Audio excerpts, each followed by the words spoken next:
نہیں لاش کہتے ہو، میت کہتے ہو۔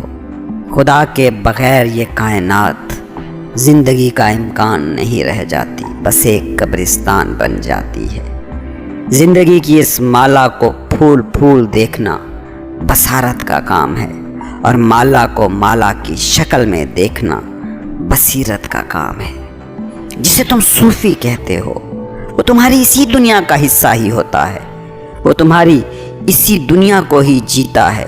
اس کے بھی رشتے ہوتے ہیں، بزنس ہوتے ہیں، کام دھندے ہوتے ہیں، مگر اس کی بصیرت بیدار ہوتی ہے۔